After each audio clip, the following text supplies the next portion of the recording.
Existence, which we are going to see tomorrow, and more recent films such as A History of Violence in 2005, Eastern Promises, 2007, Crimes of the Future, 2022, and his newest film that will be released this spring, The Shrouds. Just to name a few of his amazing masterpieces. He has won also many awards, among them the Special Jury Prize in Cannes for Crash in 1996, the Silver Bear in Berlin for Existence in 1999, and then the Norman Jewison Career Achievement Award at TIFF just this last year. So without further ado, give it up in a big way and a very special welcome to David Cronenberg.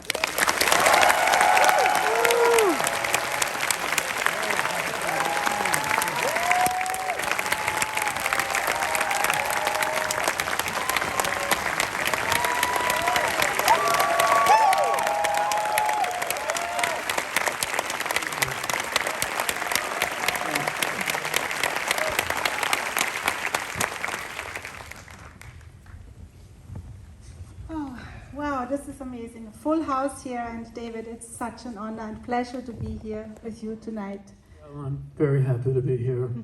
I'm sorry to have left the snow of Toronto, but sometimes you have to sacrifice.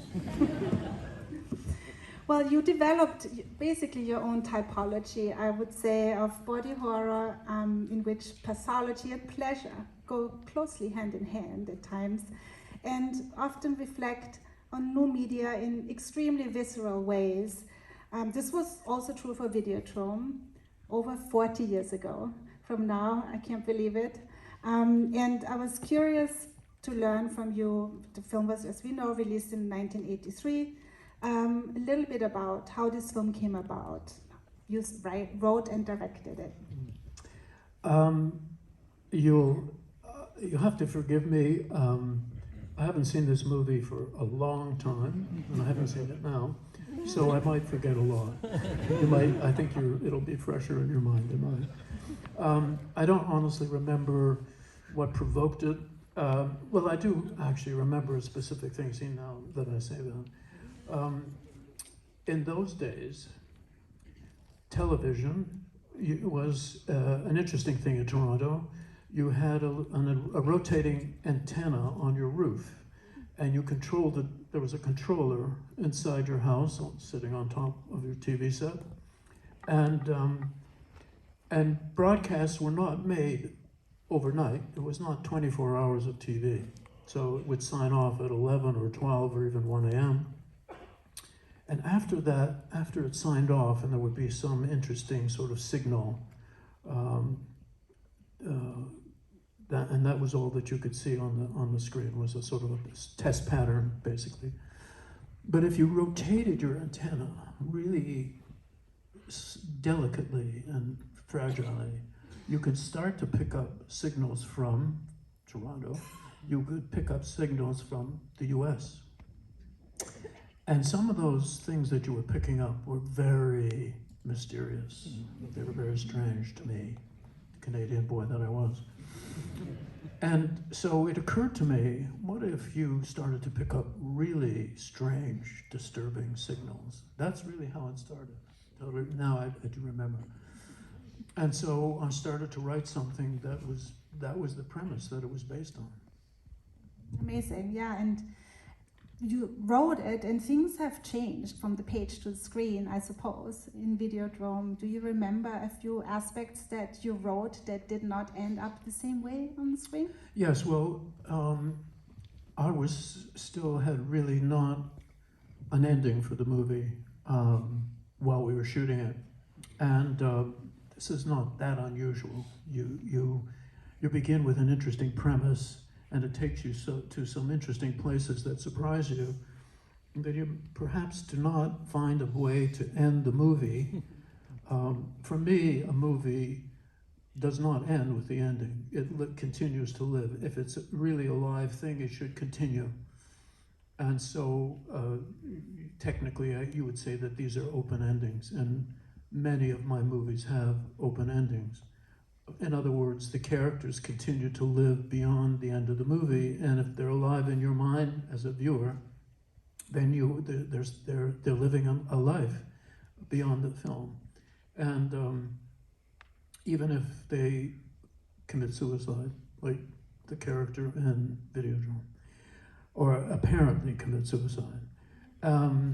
So there were many possibilities, and I did write some of them, and I did talk to the actors about what I was thinking, and what they would be interested in doing, because of course they hadn't really signed on to a new ending, and they were all very enthusiastic about several of the endings that I came up with, but ultimately, and I can't remember specifically which ones, but ultimately I did come up with the ending that you saw. But we didn't go into the shoot with that as the ending, so it was that. Yeah. In other words, it was a continuing, organic process. Long live the flesh process.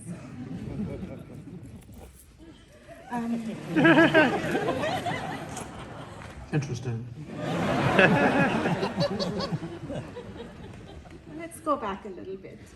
You studied biochemistry and English, if I read that correctly, at the University of Toronto. Yeah, I thought that I would.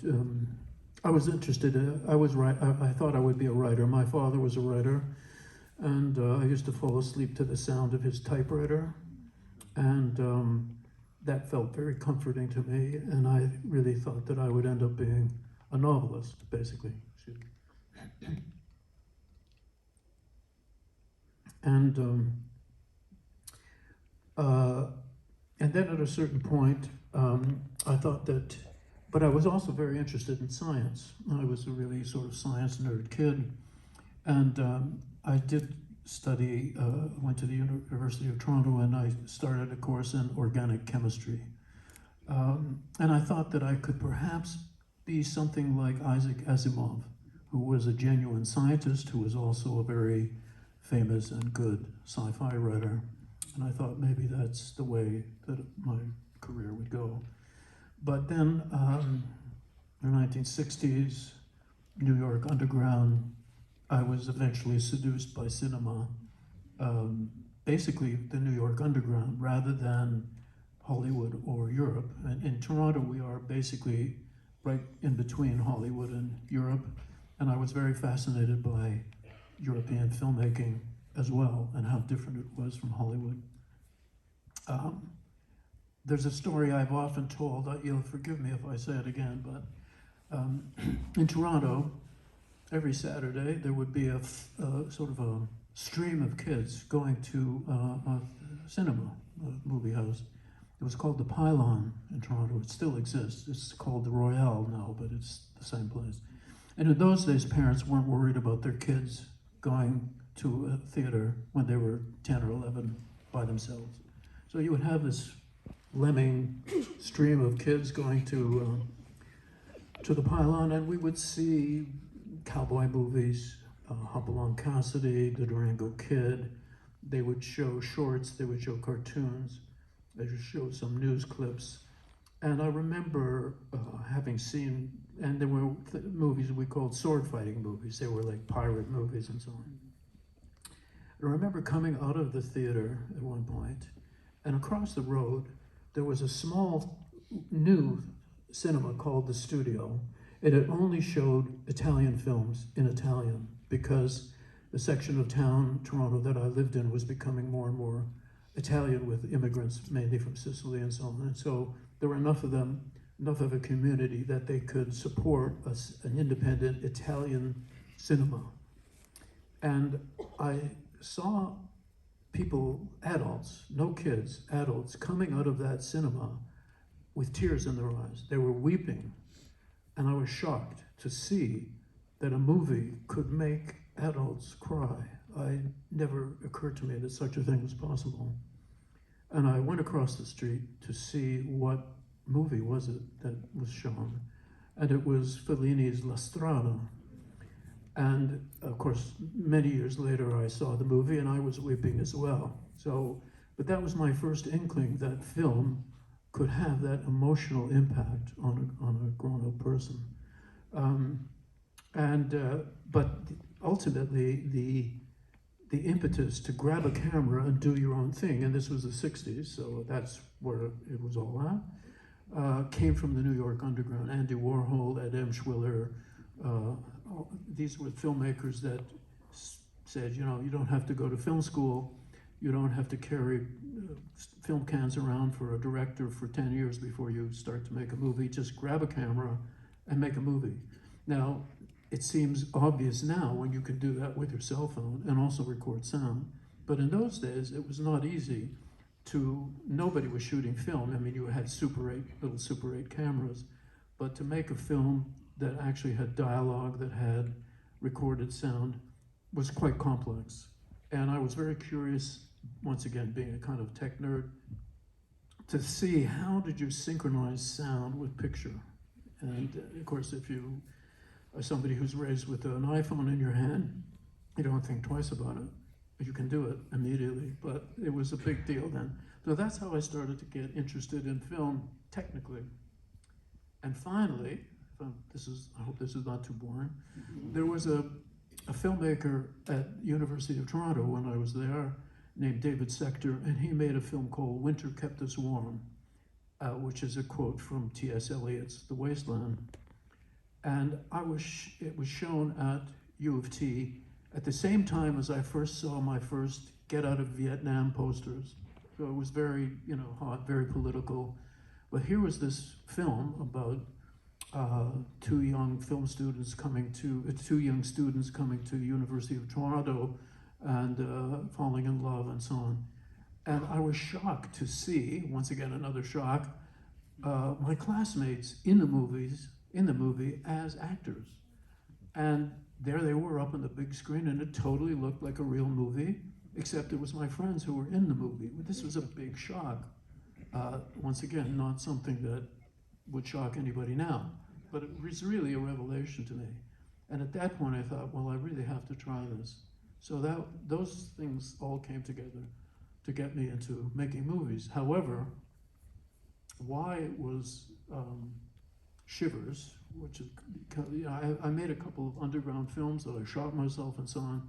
My first professional film was in the States. It was called They Came From Within. Why that came up out of the typewriter when I started to write it, I have no idea. It could have been anything. It could have been a tender romance for all I knew, like Winter Kept Us Warm. And instead it was not that. It was something quite different. And it surprised me as much as anything.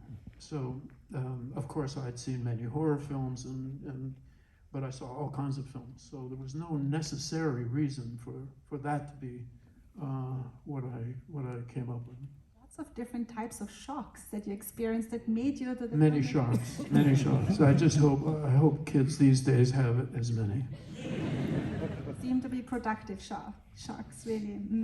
And you also mentioned your fascination with new technologies, which is also part of Videodrome and many other of your films as well.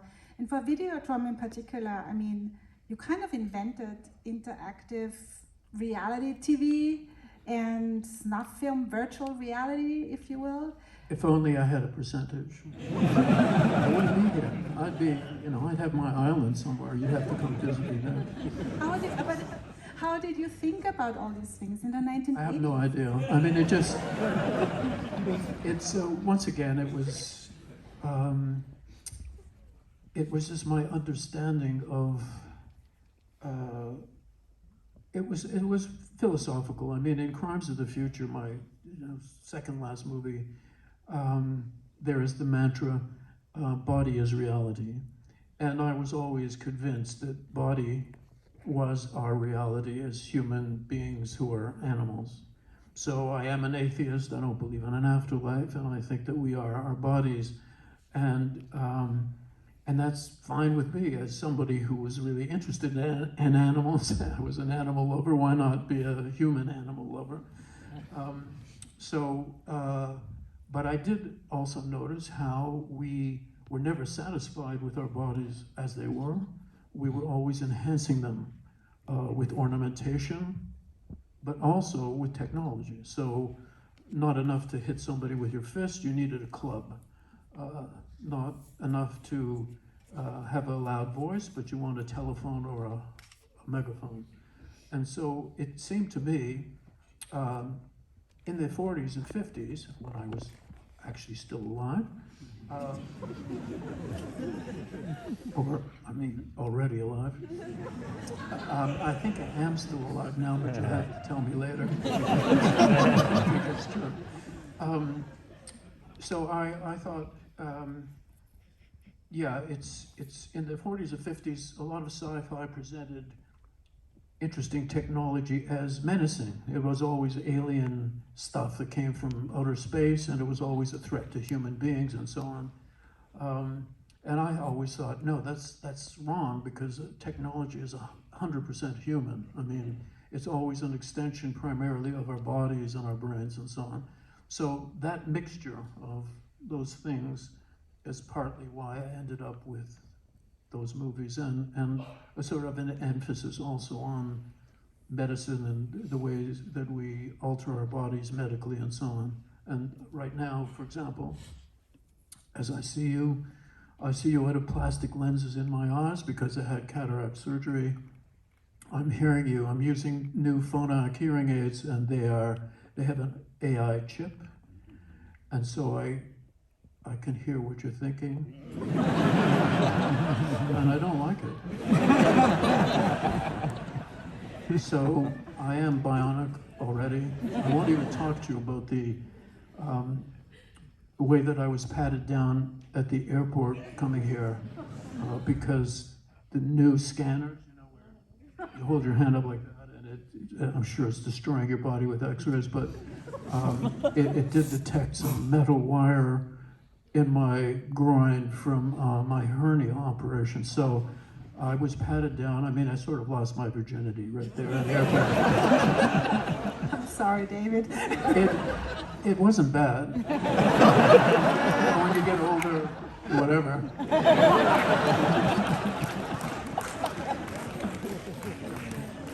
He was a very nice man. Happy to hear that, yeah. At least some pleasure to it. Let's talk about the special effects that are so amazing in Videodrome, and this was all before CGI, obviously. The master of effects maker, Rick Baker, worked with you, as well as makeup artist Shauna Jabur as well. And I was curious to learn a little bit more about the process of coming up with this anthropomorphic TV that is spilling guts and it's breathing, and and the cancerous handgun and so on. I don't remember a lot about it. It is always a collaboration, though, with your team and with someone as brilliant as Rick, and it's sweet. We really did get along very well. I do remember the first attempt at the exploding TV with the guts, which was full of fake entrails and stuff, and it looked terrible. And I said, let's just get some real guts.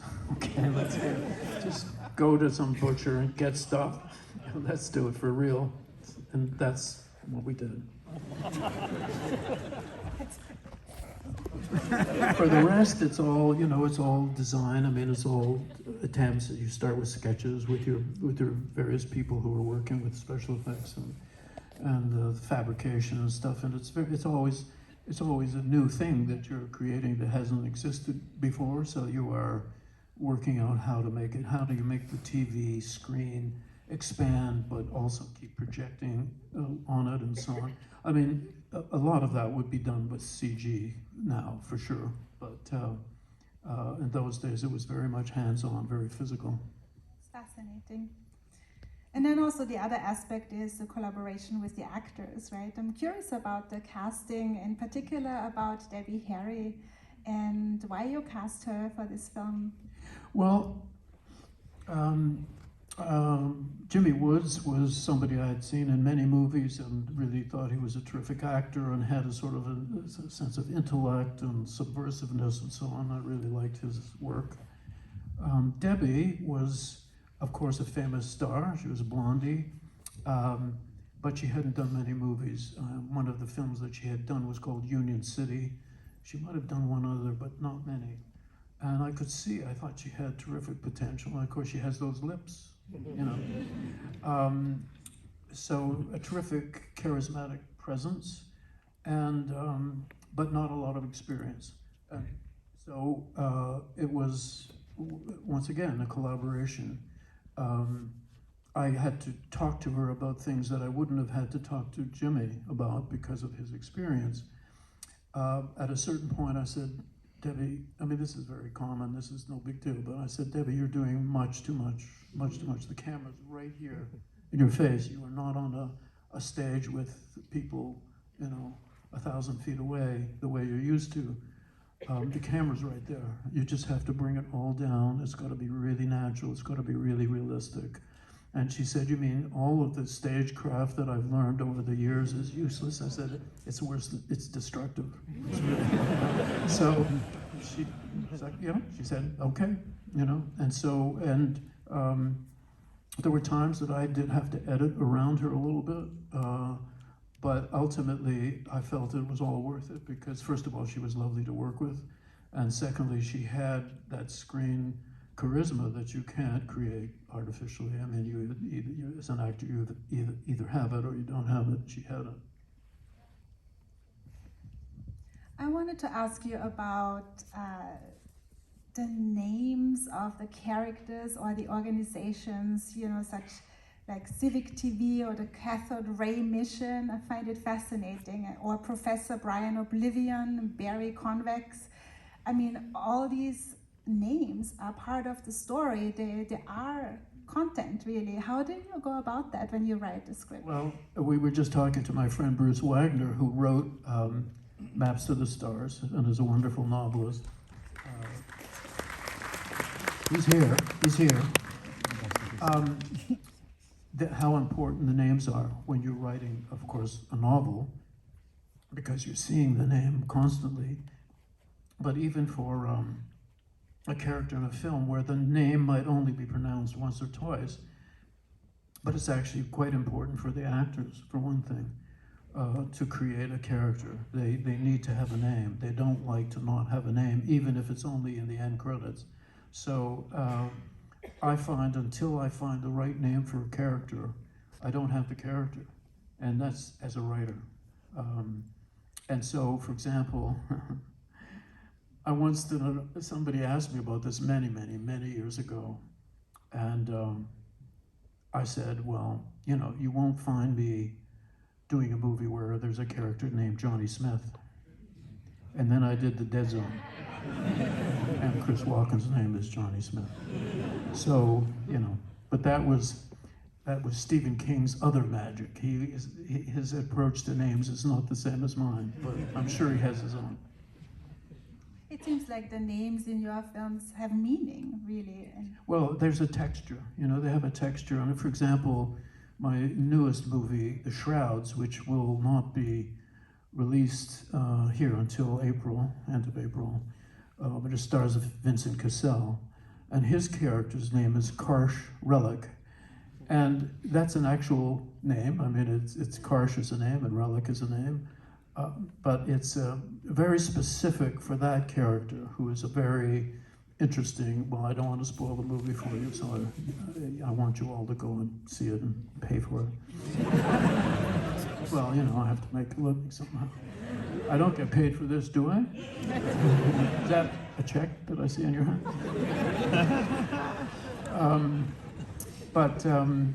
So yeah, the characters still, to this day, after 50 plus years of filmmaking, and I can barely imagine myself saying that, but I am, still crucial.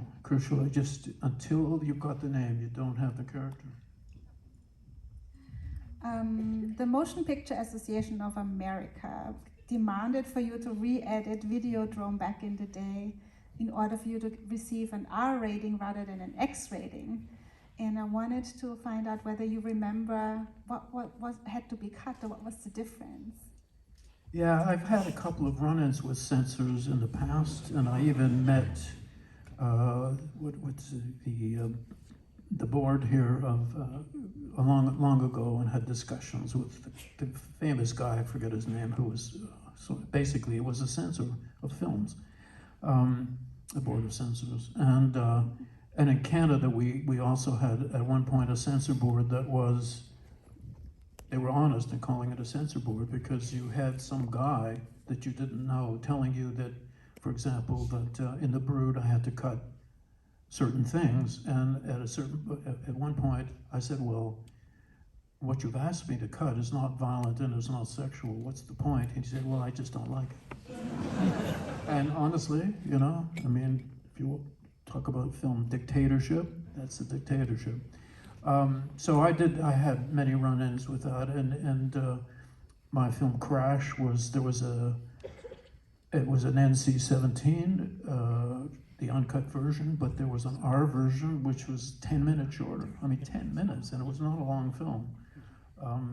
So this is something that plagues filmmakers all around the world and artists of all kinds.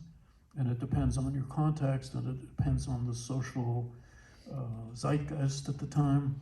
I really am for freedom of expression, and that's it. It's tough. Freedom of expression is not an easy thing to achieve in any civil society, so it's not a simple thing. It doesn't mean say anything anytime you want, but you have to, you know, so you struggle with it. And it hurts when you have a film that is out there and it's not the film that you made.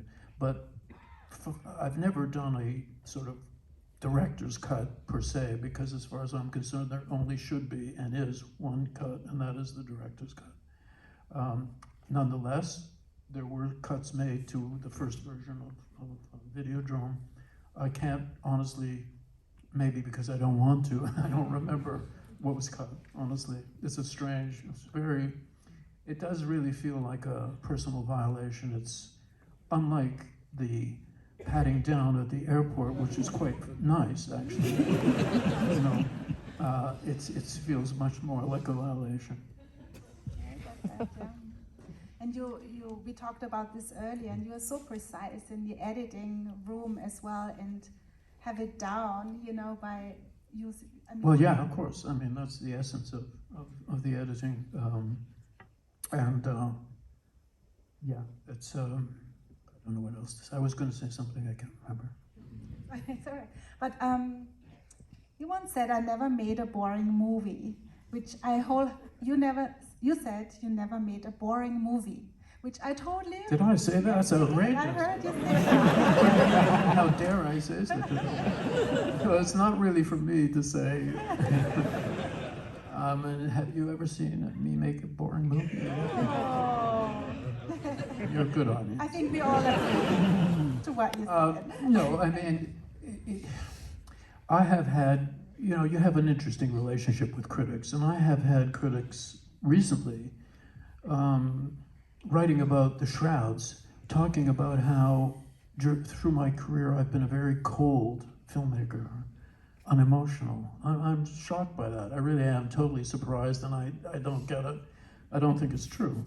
But in a way, I say, well, it's really the audience that brings the emotion. It's not the filmmaker.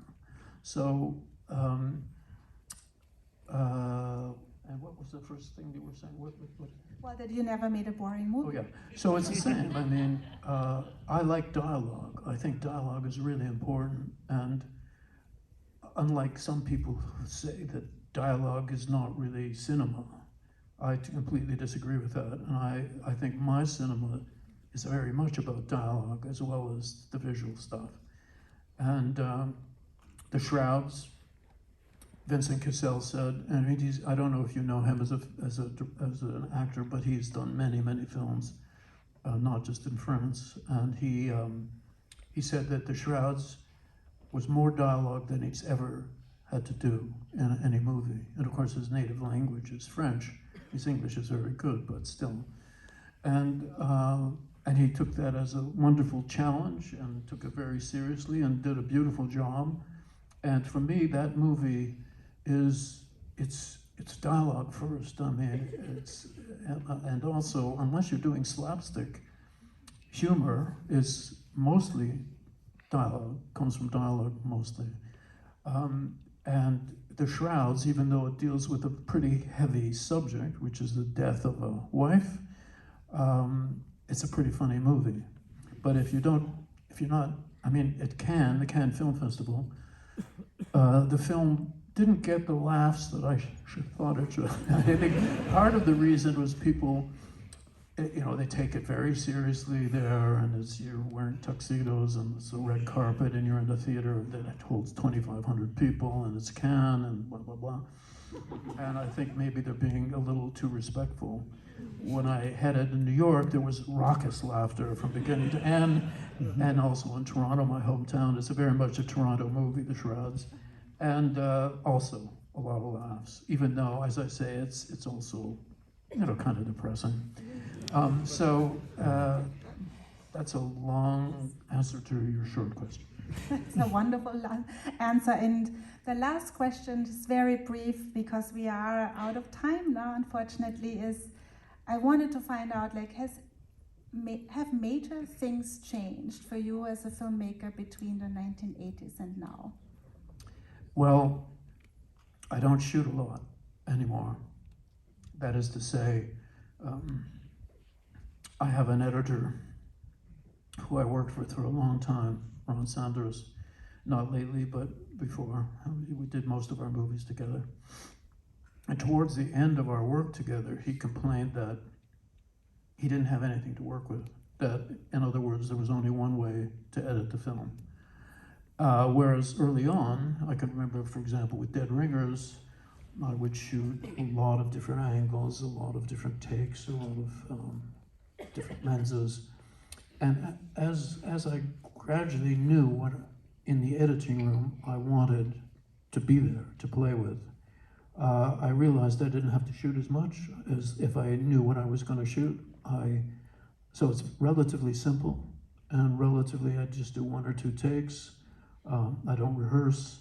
The last movie I did stars also, along with Vincent Cassel, Diane Kruger, a wonderful actress, German actress, and she was shocked to discover that I didn't do any rehearsal, And I said, well, I tried it once.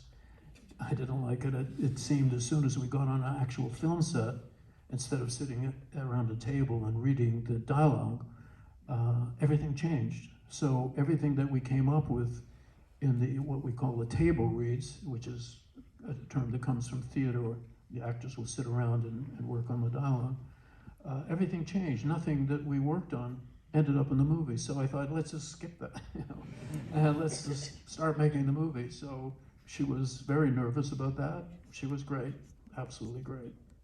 I'm sure you made her feel great, and you make us all feel great and thoughtful about different things. So, David, thank you so much for being here. Thank you. And I see a sign that says Cronenberg for president.